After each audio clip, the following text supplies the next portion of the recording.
Hi everyone, and welcome to Body and Balance. I'm Dr. Becky Pace, a physical therapist here at Neil King Physical Therapy. Today, we're diving into how runners can maintain optimal body function and recover effectively after a race or a long run.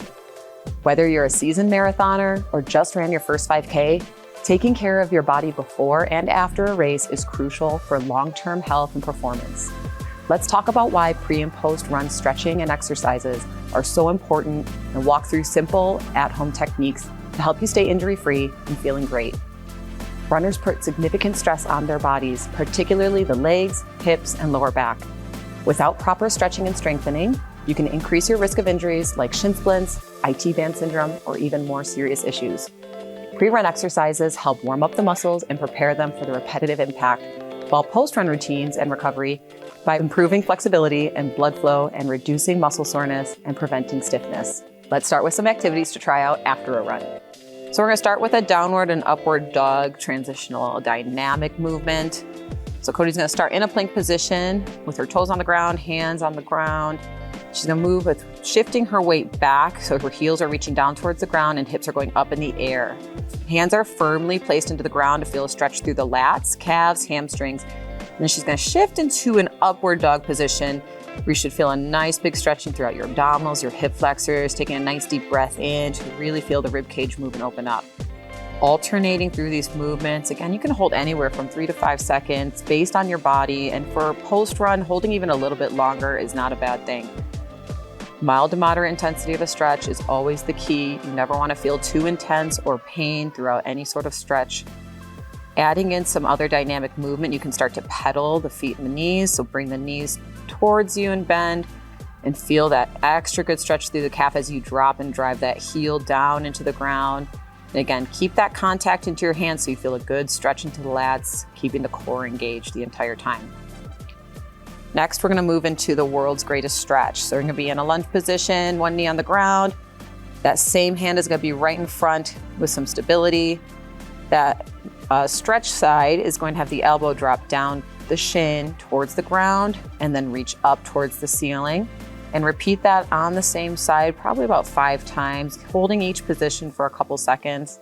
You should feel a stretch in that back leg in the hip flexor, the front of the hip, in throughout the front part of the hip through the glutes, a little bit into the hamstrings.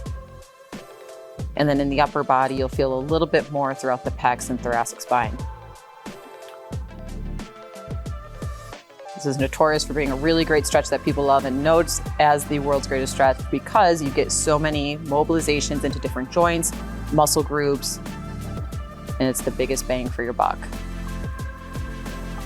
Next, we're gonna move into lateral lunges. So we're gonna go into a side lunge position. It's okay for that heel to come off the ground. The knee's gonna go over the toes. Then you're gonna allow the most weight of your foot to be in the heel and then rotate the leg in so the toes are pointing in front of you. And then the toes are pointing up towards the ceiling to feel different parts of the stretch throughout your hamstrings and adductors.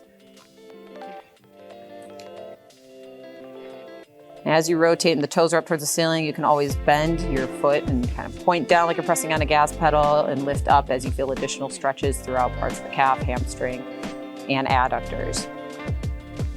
If you take your hands away and focus on a little bit more dynamic mobility and shifting to get more muscle activation, a little bit more balance and stability, you can slowly shift to and from this position. Or again, before Cody had her hands on the ground, that's also fine. If your ankle doesn't move as well, if your knee doesn't like this position, you don't have to go as deep into the stretch. You can stop your body a little bit sooner, adjust the stretch to make it comfortable for you. Okay, we're gonna finish up with 2 stretches for the body. We're gonna start with a quad stretch specifically for the rectus femoris. So this muscle is a hip flexor and a knee extender. And so we're going to have the foot against the wall and then bring the other leg forward. It's much more comfortable, put the knee onto something. So we're using an AirX, but you can use a pillow at home or something with just a little bit of cushion so you're protecting the knee. You don't have to add much movement or just keeping the body upright to keep the stretch into that front part of the hip. Again, placing the foot against the wall, other side is forward in a lunge position, and then just keeping a nice upright position. And you're gonna hold for about 60 seconds on either side. So Cody's going into a stretch for her rectus femoris. That rectus femoris attaches to the front part of the pelvis and then goes all the way down to the knee. So we're getting some knee flexion to get a stretch there, and then keeping the foot as close to the butt as you can. But if that's too intense, you can always move away a little bit to decrease the intensity of the stretch. Again, always listening to your body for what feels best for a mild to moderate intensity stretch. So the last one we're going to finish with is what I usually call a doorway stretch, but Cody's going to show it just against the wall. The one leg is going behind the foot, and then with that same arm, she's going to reach over to the opposite side, creating a C-shaped curve with her body. This is going to be a great stretch for everything on the outside of the body. So everything from the lats, from the quadratus lumborum, the paraspinals, the glutes, the IT band.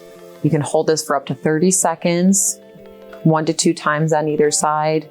It's also nice to take a couple deep breaths into the chest and the rib cage area to really expand through that area and open it up after going on a long run. To maintain your body in balance, always focus on good running posture. Keep your chest open, your shoulders relaxed, and engage your core to avoid leaning too far forward or backward excessively. Proper alignment reduces the strain on the neck, shoulders, and lower back. Thank you for joining me today. Remember, consistent pre and post run exercises and stretches can make a world of a difference in your recovery and long-term performance. Take the time to care for your body, and it will reward you with improved function and resilience. Don't forget to like, subscribe, and hit that notification bell for more holistic tips to keep your body in balance.